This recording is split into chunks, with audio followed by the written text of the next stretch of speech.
क्या काली मिर्च आपके कंजेशन को दूर कर सकती है? जी हाँ, काली मिर्च बहुत अच्छे तरीके से कंजेशन को दूर कर सकती है। म्यूकस को बहुत अच्छे से क्लियर कर सकती है, इसको थिन भी बनाती है, वाटरी भी बनाती है।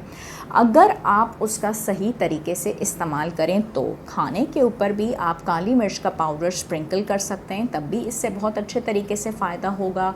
मौके बेमौके अगर आपको कोल्ड की प्रॉब्लम है तो इससे आप फ़ायदा हासिल कर सकते हैं। अदरक के साथ आप इसका कहवा बनाएंगे तो एक ड्राइंग और सूदिंग इफ़ेक्ट आएगा, आपको कफ और कोल्ड में फ़ायदा होगा।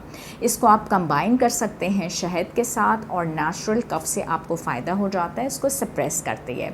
ब्लड प्रेशर भी इसकी वजह से आप मैनेज कर सकते हैं और एज़मेटिक सिम्टम्स वाले जो पेशेंट हैं वो इसको बहुत अच्छे से इस्तेमाल करते हैं क्योंकि रेस्पिरेटरी ट्रैक को ये क्लियर करती है। पोटेंट एंटीऑक्सीडेंट है, एंटी इन्फ्लेमेटरी है, कोलेस्ट्रॉल लेवल्स को भी मैनेज करती है, शुगर लेवल्स को भी, और आपकी गट हेल्थ के लिए भी बहुत अच्छी है। दूसरी बात है कि वेट लॉस में तो ये हेल्पफुल है। आपने जो काम करना है, 1 चम्मच is enough to be use, बहुत ज़्यादा नहीं, वरना ब्लीडिंग डिसऑर्डर्स भी हो सकते हैं, इचिंग हो सकती है और स्वेलिंग भी हो सकती है, रेडनेस भी। सुबह के टाइम पे च्यू करके या कहवा बना के ले लिया सुबह नाश्ते से पहले, तो जिन लोगों को मेंस्ट्रुअल प्रॉब्लम्स भी हैं, शुगर लेवल ज़्यादा हैं, उसमें भी फ़ायदा हासिल हो सकता है। वेरीफाइड डॉक्टर से अपॉइंटमेंट बुक कराओ। ओला डॉक, डॉक्टर का अपॉइंटमेंट आसानी से।